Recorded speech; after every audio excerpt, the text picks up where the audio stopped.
네, 안녕하세요. 반갑습니다. 저는 SK증권의 이재규고요. 오늘도 우리나라 시장 굉장히 어려웠는데 어떤 식으로 시장을 봤는지 이 부분에 대해서 말씀을 드려보도록 하겠습니다.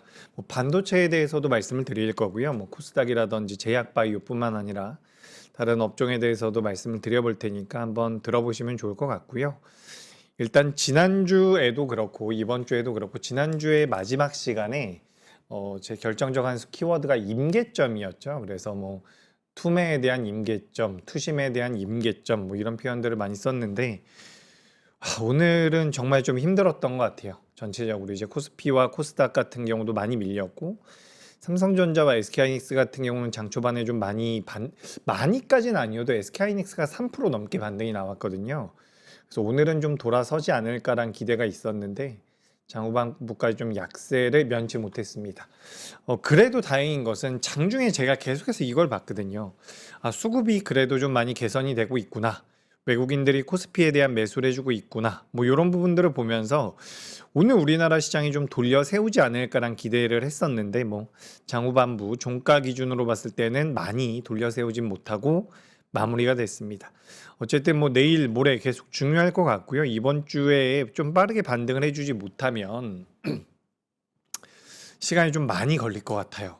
그래서 제가 오전에도 다른 방송에서 이런 말씀을 좀 드렸는데 만약에 삼성전자와 SK하이닉스에 대한 고민이 있고 삼성전자와 SK하이닉스에 대한 평균 단가 매수가가 너무 높다면 요거는 좀 이제 비중을 살짝 덜었다가 다시 재매수라는 방식도 한번 고민을 해 보실 필요가 있습니다. 이게 사실 그렇게까지 큰 영향력을 발휘하진 못하거든요.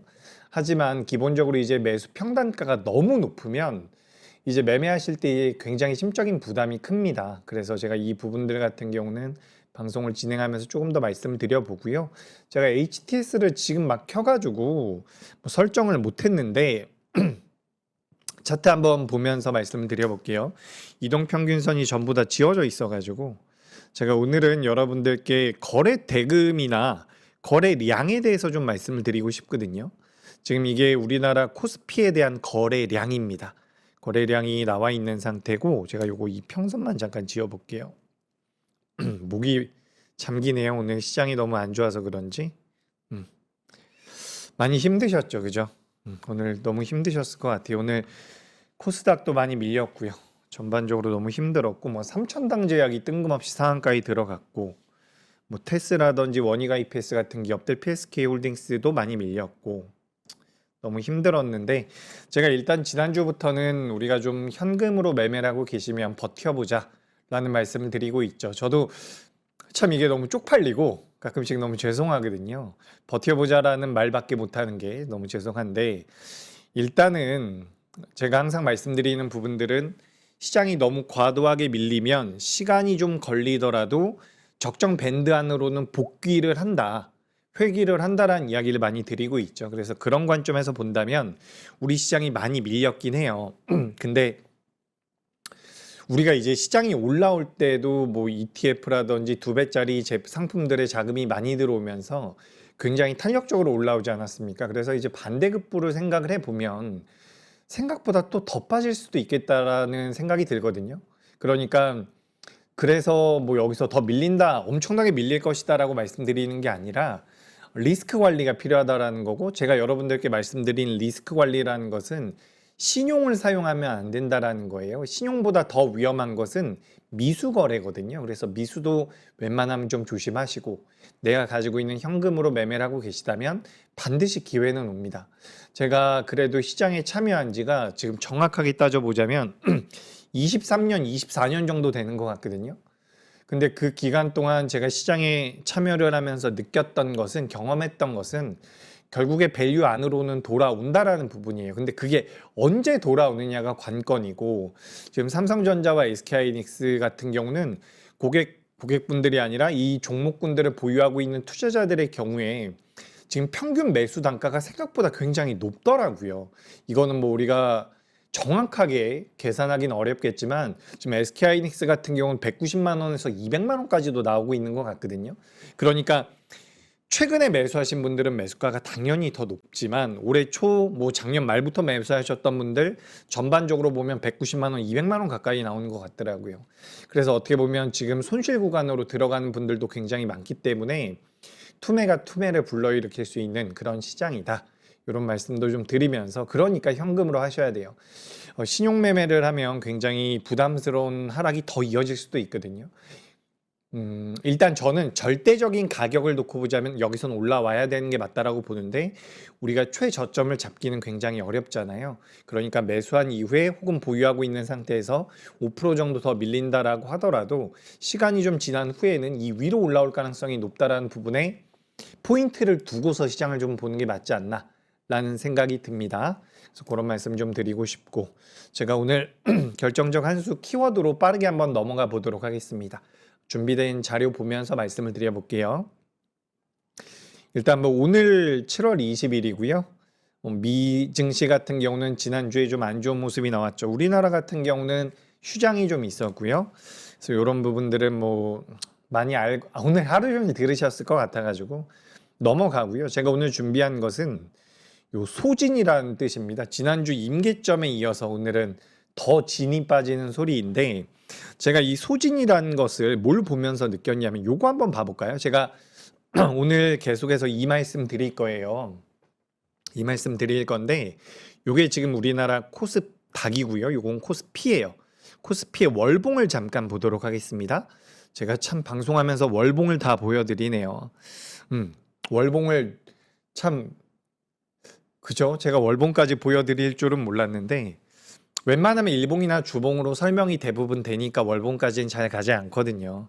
근데 여기 보시면은 지금 우리나라 코스피 같은 경우는 월봉을 보셨을 때 우리가 어디를 봐야 되냐면 요 밑에 있는 거래 대금을 봐야 됩니다. 거래량을 봐야 돼요.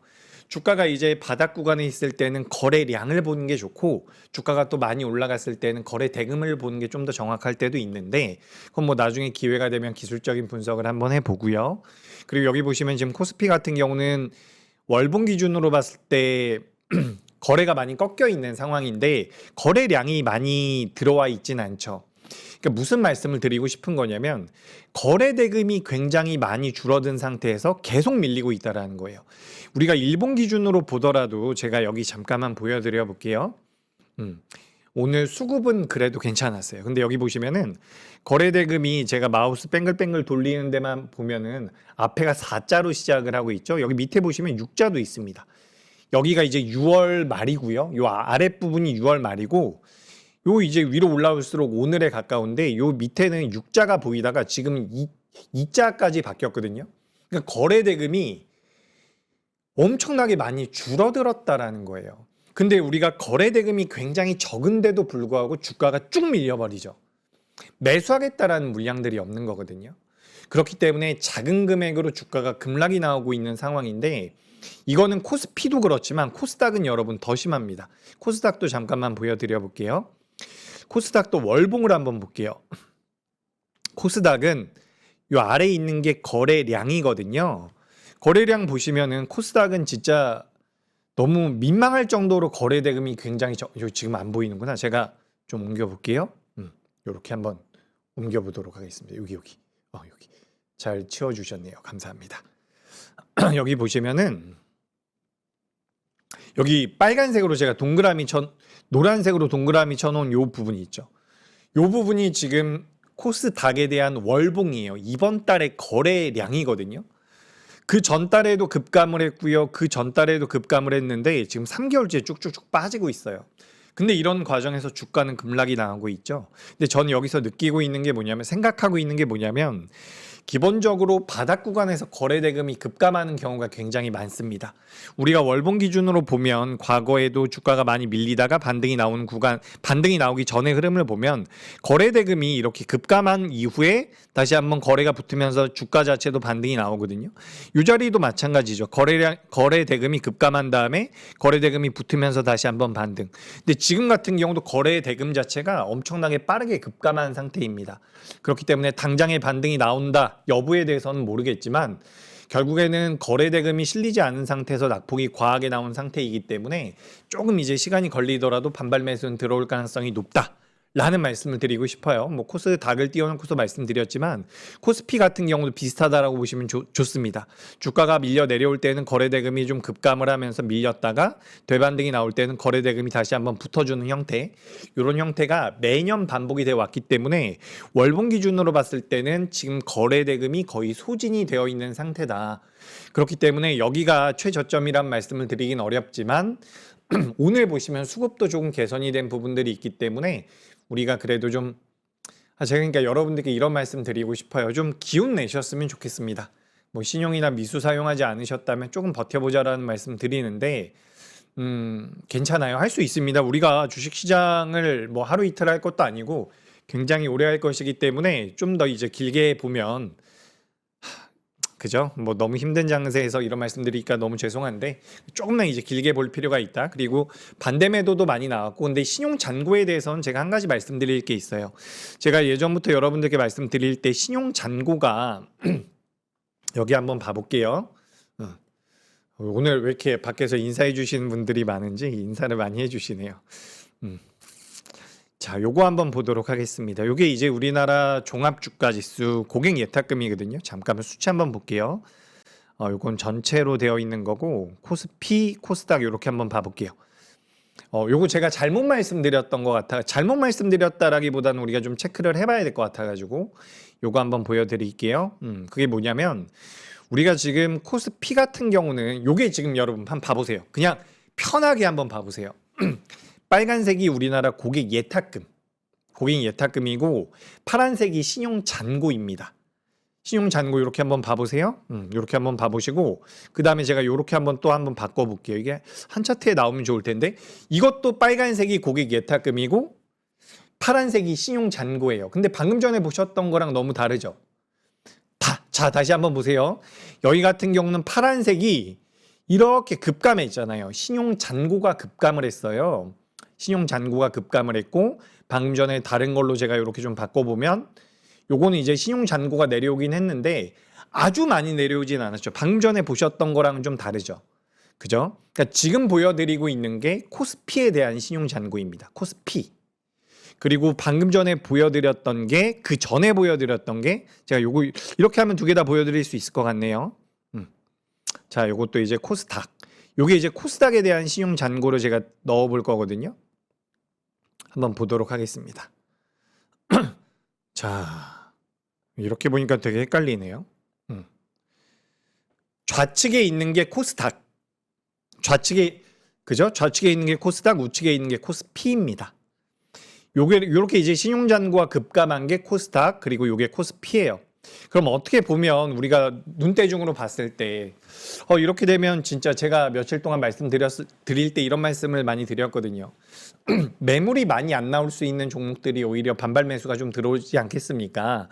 왜냐하면 주가가 올라갈 때 주가가 올라가는 것을 계속해서 짓누르는 것은 매물이 출해되기 때문이거든요. 여러분들께서는 지금 어떻게 생각하고 계신지 저는 잘은 모르겠어요.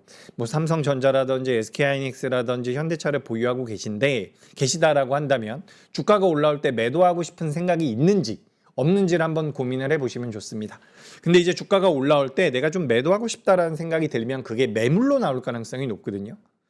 근데 이제 코스피 같은 경우는 그런 관점에서는 아직까지 신용잔고가 굉장히 많기 때문에 저는 이게 좀 부담이 된다라는 말씀을 많이 드렸었고 주가가 올라오는 과정에서 연기금이라든지 외국인 투자자들이 리밸런싱을 한다면 리밸런싱은 지금은 안 할 거예요. 주가가 많이 내려와 있는 상태이기 때문에. 근데 계속해서 올라가다 보면 또 한 번 매도를 하려고 할 거거든요. 그렇기 때문에 상반기만큼 강하게 올라가기는 어렵다라는 말씀들을 많이 드려왔죠. 그리고 그의 반면에 코스닥 같은 경우는 이렇게 신용 잔고가 많이 급감이 되어 있는 상태이기 때문에 주가가 올라올 때 매물 자체가 생각보다 없을 수 있다라는 말씀을 제가 드렸거든요. 여전히 그런 생각은 조금 하고 있어요. 조금 하고 있는데 중요한 게 뭐냐면 지금 절대적인 수치 자체를 제가 잠깐 볼게요. 여기 보시면은 지금 코스피 같은 경우는 신용 잔고가 27조입니다. 27조. 여기 나와요. 이게 여러분 HTS마다 좀 다릅니다. 저도 요거를 제가 많이 쓰는 HTS가 아니라서 열심히 찾아서 보여드리고 있는 건데 코스피는 27조고 코스닥은 7조예요. 그러니까 우리가 절대적인 금액을 보면 코스닥에 대한 신용 잔고가 급감하긴 했는데 절대적인 금액 자체는 아직까지 좀 많은 것 같아요. 그래서 이 부분들은 한번 제가 말씀을 드리고 싶었어요. 그래서 이제 신용 잔고가 빠지는 속도는 코스닥이 훨씬 더 빨랐는데 절대적인 신용 잔고의 금액 자체는 여전히 코스닥도 좀 많이 채워져 있다라는 부분이죠. 그리고 추가적으로 소진이라는 결정적 한 키워드를 가지고 왔는데 그래도 거래 대금이 급감해 있는 상태. 그리고 급감해 있는 상태에서 주가가 많이 밀렸기 때문에 반발 매수가 들어오거나 대반등이 나올 때는 생각보다 좀 가볍게 올라올 가능성이 있다. 근데 제가 코스닥을 이렇게 보면서 시가총액 상위 종목군들을 한번 계산을 해봤거든요. 30% 밀린 종목들, 50% 밀린 종목들, 뭐 물론 코스피 대형주들도 마찬가지입니다. 코스피 대형주도 제가 요즘에 많이 보여드리고 있는 기업들이 몇 개 있죠.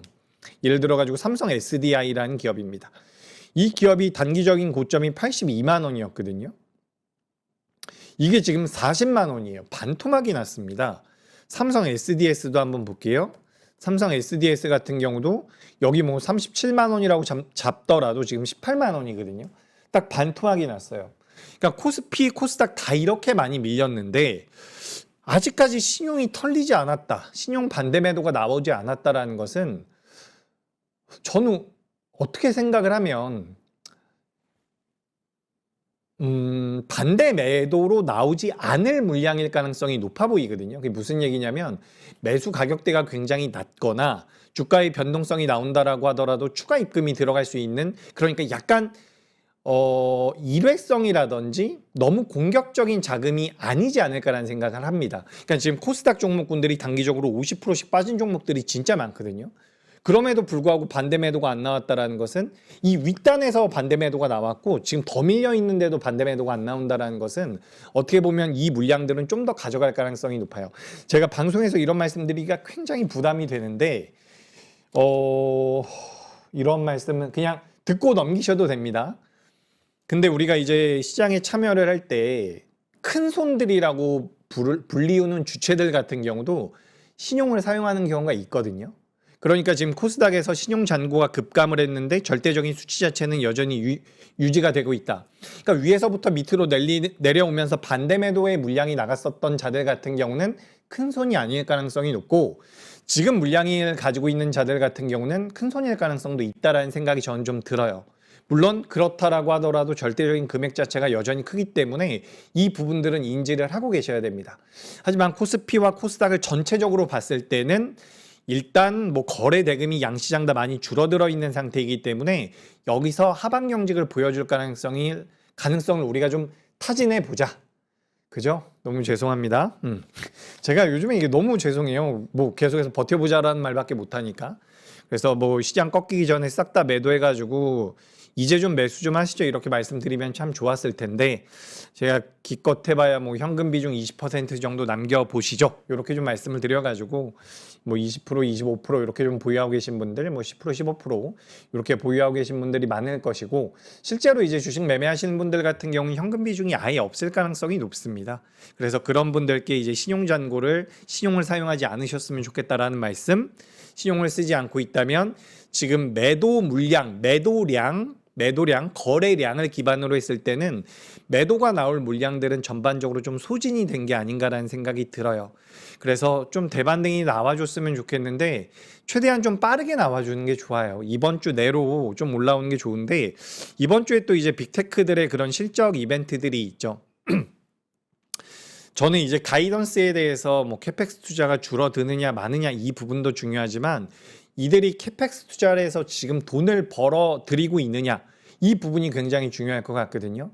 그러니까 우리가 캐펙스 투자 같은 경우는 늘어난다는 것을 알고 있기 때문에 이들이 캐펙스 투자를 해서 지금 돈을 벌어 들이고 있는지 여부가 중요할 것 같아요. 거기에 대해서 코멘트가 만약에 나 지금 돈을 좀 벌고 있다. 그리고 그로 인해서 캐펙스 투자를 계속해서 이어갈 것이고 내가 뭐 현금 흐름에 대한 문제가 별로 없다라는 이야기가 나온다면 그때는 저는 되반등이 좀 강하게 나올 가능성이 있어 보입니다. 근데 아직까지는 우리가 뭐 그걸 좀 추적을 해봐야 되는 부분이고 기본적으로 이들이 캐펙스 투자를 많이 했는데 돈을 많이 벌지 못한다면 추후에 미국에서 금리 인상을 했을 때 그에 따른 비용적인 부담들이 많이 있기 때문에 어떻게 보면 악재의 악재가 이제 엮이면서 큰 악재로 시장에 작용이 될 가능성이 높다라는 거죠. 그래서 일단 우리가 뭐 얽힌 실타래를 풀듯이 하나씩 풀어가야 되는데 이번 주에는 빅테크들의 그런 코멘트가 굉장히 중요하지 않을까라는 생각을 하고 있습니다.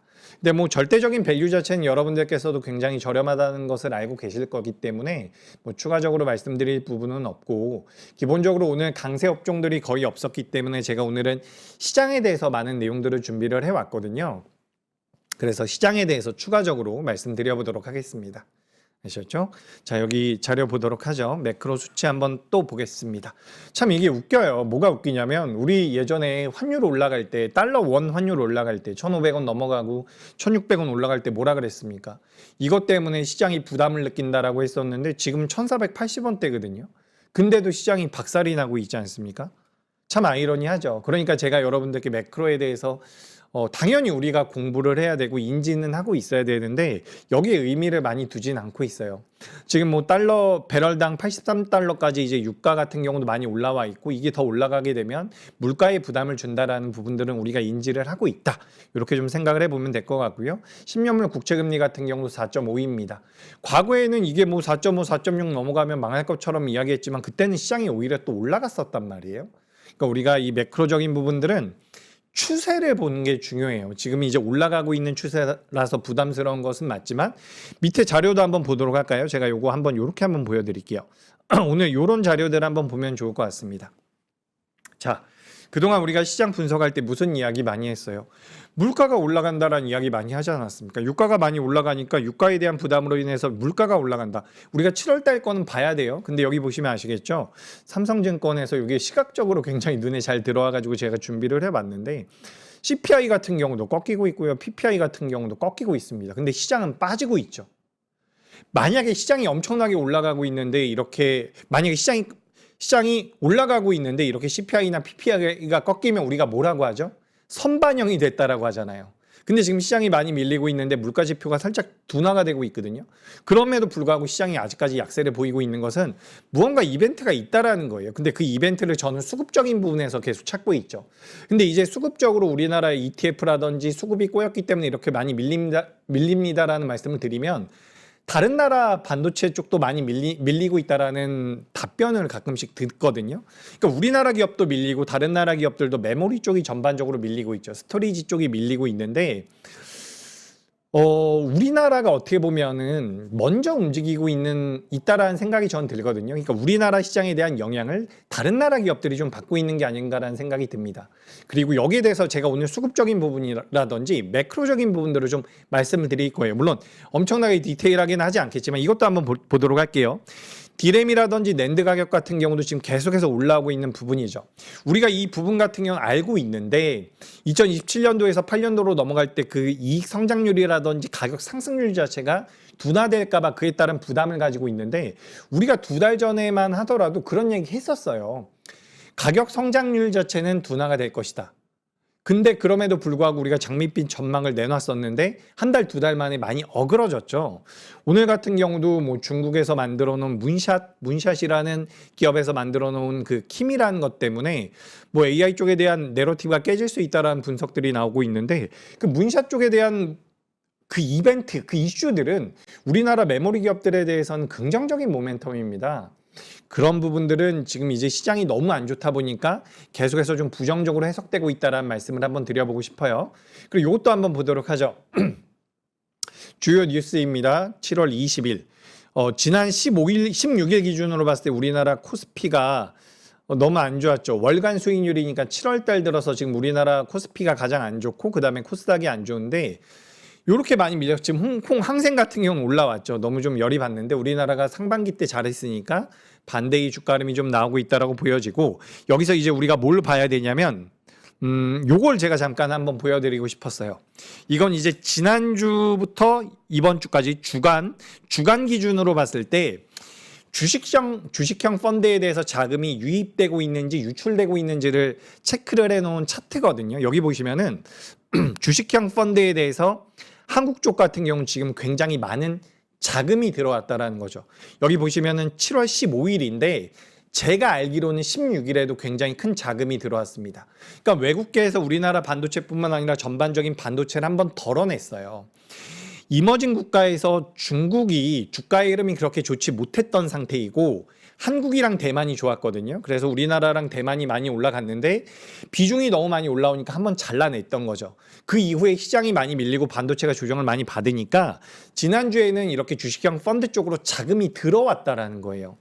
그래서 본다면, 그래서 우리가 정리를 해보자면 일단 지금 우리나라 코스피에 대해서 7월 달에 많이 밀렸고 그 밀리는 과정에 지난주부터 오늘도 아마 외국인들이 우리나라 시장에 대해서는 포지션이 그렇게 나쁘지 않을 겁니다. 제가 한번 봐볼게요. 오늘 코스피에 대해서 외국인들의 순매수는 5,200억 정도 들어왔고요. 선물 시장에선 외국인들의 순매수가 1조 정도가 들어왔거든요. 근데 이게 잘 한번 생각을 해보세요. 얘들이 오늘 매수했다라고 해서 내일 매수 무조건 할 것이다라는 관점이 아니라 예전에는 열흘 중에서 9일을 매도를 했다라고 한다면 최근 열흘 중에서는 3, 4일 정도를 매수를 한다라고 생각을 하면 이들이 계속해서 굳건히 우리나라 시장에 대한 매도 포지션을 이어오다가 그 포지션이 좀 바뀌고 있다라고 생각을 할 수가 있잖아요. 그러니까 지난주부터 우리나라 시장 쪽에 대한 매수세가 조금씩은 유입되고 있다라고 우리가 판단할 필요가 있다라는 거죠. 그런 관점에서 오늘 수급도 전반적으로 저는 괜찮았다라고 생각이 되고 그런 관점에서 개인 투자자분들의 물량이 여전히 좀 나오고 있고 추가적으로 뭐 거래량이 추가적으로 시장 자체는 밀리고 있지만 여전히 주가는 밀리고 있지만 거래대금 자체가 많이 줄어들어 있는 그런 소진된 상태이기 때문에 우리가 너무 비관적으로 지금 볼 필요는 없지 않을까. 다만 제가 이런 말씀은 좀 드리고 싶습니다.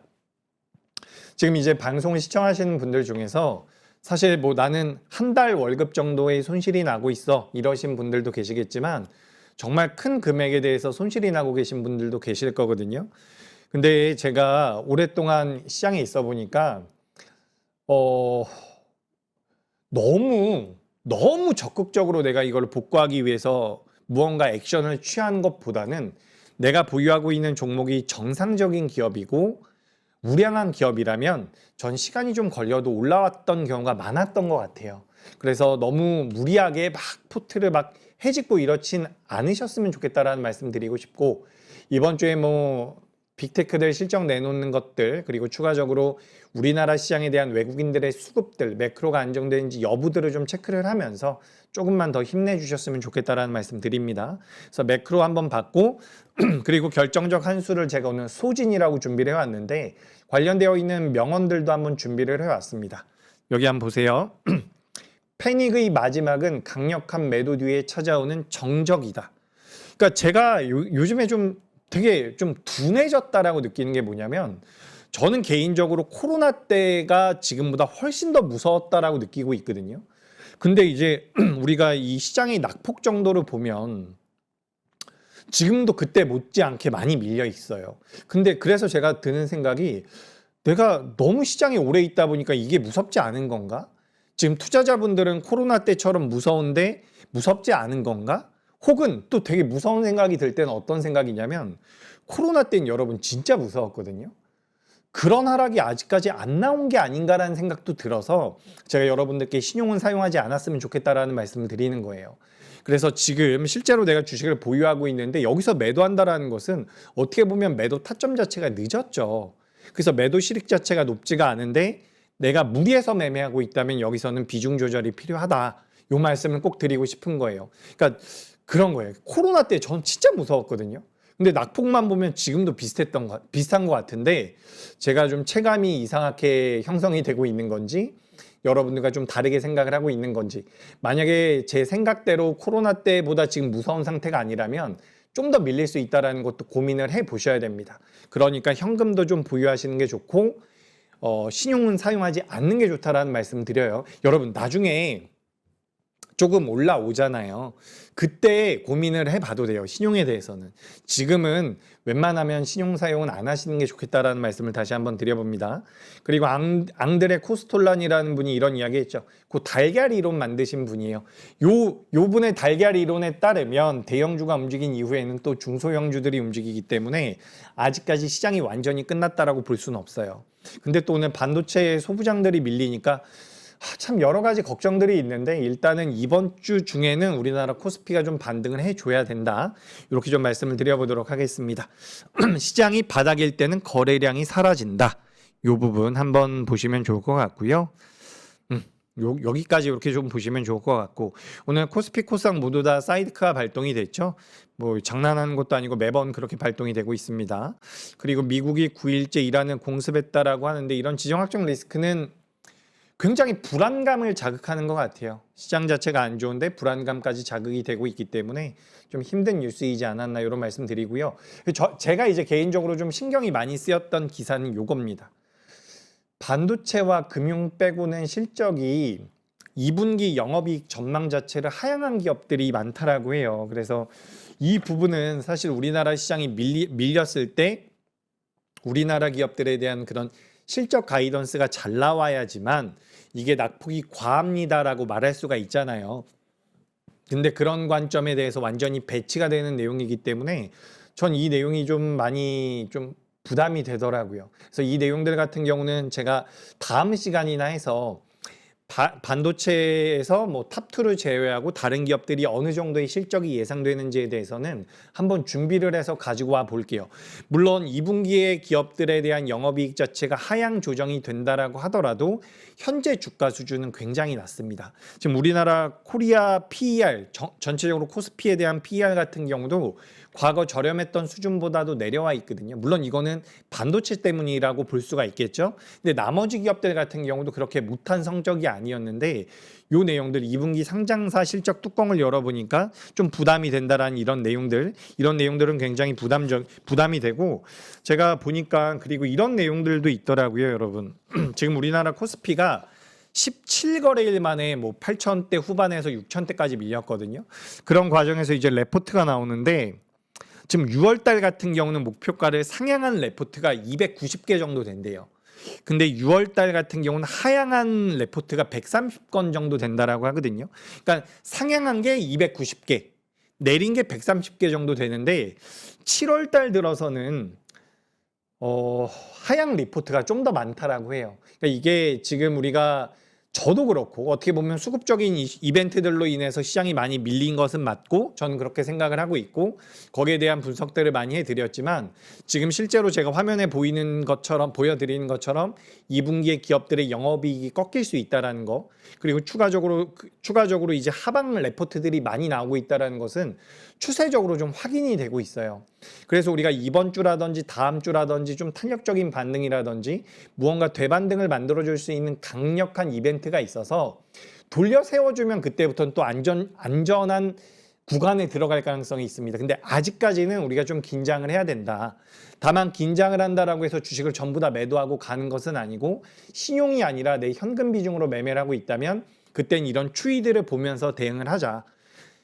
빚내지 마세요. 아셨죠? 제가 20, 30대 분들 지금 빚내서 투자한다라는 이야기를 정말 많이 들었는데 그렇게 하시면은 이게 불안하니까 매매가 잘못돼요. 엇박자도 많이 나고요.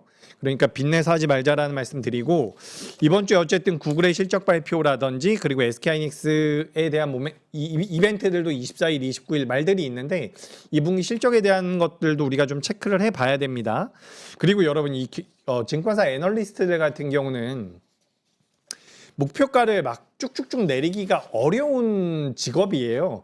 내리긴 내려야 되죠. 0 아니라고 생각이 되면 내려야 되는데 목표가를 막 쉽게 내리기가 어려운 직업이라고 제가 알고 있어요. 그렇기 때문에 목표 주가가 내려왔다라는 것은 거기에 대해서 우리가 고민을 한번 해볼 필요가 있다. 다만 최근에 이제 목표 주가가 쭉쭉쭉 내려가고 있는 기업들 같은 경우는 이미 주가가 빠진 기업들 같은 경우는 저는 크게 신경을 안 쓴다. 이런 말씀을 드렸다는 것을 한 번 더 말씀을 드려보고요. 반도체 같은 경우는 항상 말씀드렸던 것처럼 P가 아니라 이제는 Q를 봐야 된다라는 말씀, 물량에 대한 고민이 필요하다라는 이야기들을 한 번 더 드려봅니다. 그렇게 좀 말씀드리고 싶고, 그리고 자료 한번 보여드릴게요. 오늘은 제가 섹터에 대해서는 많이 준비를 안 했고 시장에 대해서만 좀 준비를 해봤어요. 여기도 한번 보도록 하겠습니다. 뭐 호르무즈 해협을 통과하고 있는 선박 추이가 계속해서 줄어들고 있죠. 이런 부분들이 지정학적 리스크에 대한 영향을 미치고 있다. 그리고 뭐 트럼프 행정부에 대한 지지율은 다시 한번 올라가고 있는데 너무 신경 안 쓰셔도 될 것 같고요. 이런 것들이 여러분 지금 우리가 좀 신경 써서 봐야 되는 거예요. 그게 뭐냐면 지금 여기 이걸 어떻게 해서 보여드리죠? 좀 크게 해서 보여드릴게요. 여기 있죠. 제가 마우스 뱅글뱅글 돌리고 있는데 여기가 지금이거든요. 그러니까 요게 이제 고점 대비 낙폭이라고 생각을 하시면 됩니다. 낙폭을 보시면은 코로나 이후로 지금 가장 많이 밀려 있는 상태예요. 코로나 이후로 가장 많이 밀려 있는 상태인데 그러면 코로나 때처럼 많이 밀릴 수도 있겠다라고 생각을 하실 수 있죠. 그럼 지금부터 한 4, 5% 더 밀릴 수 있다라는 겁니다. 근데 보시면은 2021년도, 2022년도, 3년도, 4년도, 5년도 같은 경우는 이만큼 안 밀렸었다라는 거죠. 지금 낙폭이 과한 것은 맞습니다. 근데 여기 우측에 보면 좀 재밌는 게 있어요. 그게 뭐냐면 우리나라 시장이 올해 들어서 사이드카랑 서킷이 굉장히 많이 발동을 하고 있잖아요. 변동성이 굉장히 크다라는 건데 변동성을 감안을 하면 아직까지 낙폭 자체가 엄청나게 많이 나왔다라고 보기는 어렵다는 거예요. 그러니까 제가 아까 전에도 좀 말씀드리면서 이게 시장의 변동성이 좀 더 나올 수 있습니다. 하방으로 좀 더 밀릴 수 있습니다라는 말씀을 드리는 것, 신용을 사용하지 않겠으면 좋겠다라는 말씀을 드리는 게 지금 변동성이 워낙 큰 시장이기 때문에 밑으로 좀 더 밀릴 수 있다라는 것을 어느 정도는 염두를 해야 될 것 같아요.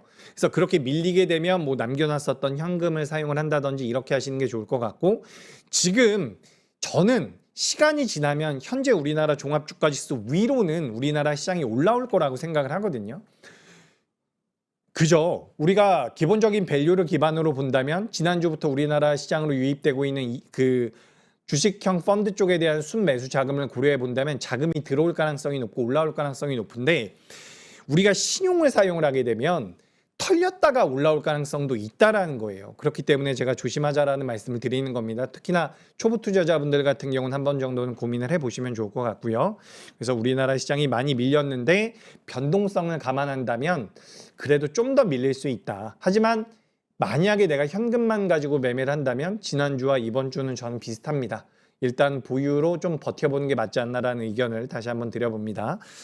그리고 여기도 비슷한 자료예요. 방금 전 거 같은 경우는 뭐 IM증권에서 나온 거고 이건 다올투자증권에서 나온 건데 뭐 2022년도 뭐 2000년 팬데믹 수준까지 지금 밀려 있다라는 부분이죠. 2011년도 유럽 재정 위기와 미국 신용 등급 강등 때까지 지금 밀려 있는 상태거든요. 근데 요거를 변동성을 감안하자면 더 밀릴 수도 있다라는 말씀을 드려봅니다. 이런 부분들 한번 체크해 보시면 될 것 같고 ETF에 관련되어 있는 내용들이 나왔죠. 당장에는 실익은 없는 것 같은데 여러분 이것도 있어요. 제가 항상 그 단일 종목 레버리지 때문에 시장이 좀 혼란스러운 것 같습니다라는 말씀을 많이 드렸는데 단일 종목 ETF에 대한 전체 자산이 16조에서 18조 정도 됐던 것으로 알고 있거든요. 근데 지난 1주 동안, 2주 동안 이게 좀 감소를 해서 한 10조 정도까지 내려온 걸로 알고 있습니다. 그렇다라고 한다면 2배짜리 단일 종목에 대한 2배짜리 ETF의 영향력이 지난주보다는 조금 줄어들었을 가능성이 높다라는 겁니다. 그래서 이런 부분들은 올라갈 때 좀 약할 수도 있겠지만 빠질 때 좀 덜 밀릴 수도 있다라는 말씀을 한번 드려봅니다. 그리고 이건 제가 아까 전에 뭐 차트로 그냥 띄워놓고서 보여드렸는데 코스피 같은 경우는 신용 잔고와 주가의 흐름 자체가 시차를 두고서 좀 반영이 되는 거죠. 그러니까 이런 거예요. 코스피는 시장이 밀리면 그러니까 뭐라고 말씀드려야 되죠? 어쨌든 요건 시차를 두고서 반영이 된다라는 부분들 그리고 코스닥 같은 경우는 거의 같이 빠지고 있는 건데 코스닥이 더 무서운 거예요. 코스피는 좀 빠지더라도 내가 좀 버텨볼까 했는데 시장이 못 올라오면 그때 던진다라는 거고 코스닥은 밀려 내려오면 그냥 던져버리는 거예요. 그러면 수급적으로는 어디가 유리할지에 대한 고민을 한번 해보세요. 그렇게 한번 해보시면 좋을 것 같고 요즘에 이런 자료들이 좀씩 많이 나오는 것 같습니다. 그리고 뭐 단일 종목 ETF 등장 후에 자금 쏠림 및 변동성 확대 삼성전자와 SK하이닉스 삼성전자, SK하이닉스 거래대금 비중이 전체에서 70% 정도 나오고 있다는 거죠. 참 이게 좋은 기업들이라서 뭐 이게 잘못됐다 이상하다라고 말씀드리기도 참 어려운데 어쨌든 과도한 쏠림 현상으로 인해서 다른 종목들을 매도해서 넘어가는 경우가 많기 때문에 수급적인 부담들이 좀 야기가 됐다, 이렇게 좀 보시면 좋을 것 같습니다. 오늘은 뭐 지정학적 리스크와 연동되어 있는 기업들의 주가 변동성이 좀 나왔죠. 사료주들, 뭐 해운주들, 정유주들 변동성이 좀 나왔다라는 말씀드리고, 시간이 많지는 않으니까 제가 쭉쭉 넘겨서 제가 오늘 2차 전지도 좀 말씀을 드리고 싶었는데 뭐 이렇게 대단한 것도 아니면서 할 말이 많네요, 그죠? 여기 말씀드려볼게요. 결정적 한 수 정리. 주도 섹터는 이제 초대형주. 그러니까 저는 이게 항상 고민인 건 이거예요. 지금 초대형주들도 40%씩 50%씩 빠졌다라는 거죠. 저는 개인적으로 수급적으로 빈집 털이를 좋아하는데 코스피의 대형주들이 많이 빠져 있다면 여기가 더 매력적인 건 분명합니다. 초대형주를 위주로 보시는 게 맞을 것 같고요. 여전히 주도 섹터. 그리고 낙폭과대한 종목군들, 뭐 코스닥도 보실 수가 있을 것 같고요. 낙폭과대한 중대형주들도 보시면 좋을 것 같습니다. 그리고 반도체의 반등 강도가 중요하다라는 말씀을 적어놨고요. 제가 오늘 아침에 어디 다른 데서 방송을 했는데 연중 고점을 연중에 돌파할 가능성은 굉장히 낮아 보인다. 그래서 올라오는 그 강도를 좀 살펴볼 필요가 있다라는 말씀을 다시 한번 드려봅니다. 근데 몰라요. 이게 수급적인 부분들이 워낙에 강력하게 반영이 되고 있기 때문에 또 한번 치고 올라가면 또 강세가 나올 가능성도 있으니까. 그리고 뭐 우리가 LTA 이야기가 나오고 있는데 LTA의 다음 버전들도 지금 만들어지고 있거든요. 그래서 거기에 대한 분석들도 좀 더 상세하게 나오게 된다면 다시 한번 코멘트 드리도록 하겠습니다. 그래서 오늘의 결정적 한 수는 소진이에요, 소진. 거래 대금이 급감했고 거래량이 급감을 했다라는 거거든요. 변곡점이 나올 수 있는 수준이라는 거고, 기대할 수 있는 시장의 정상화에 대해서 기대를 할 수 있다라는 거죠. 그래서 이걸 한번 보세요. 월봉을 한 번씩 보세요. 우리가 이번 달 끝나진 않았지만 거래 대금이 너무 급감한 부분들이 있지 않습니까? 거래 대금들이 너무 급감을 해가지고 제가 이렇게 좀 바꿔볼게요. 거래 대금이 너무 급감하지 않았습니까? 이건 일봉이고 월봉 기준으로 보면은 너무 많이 빠졌거든요.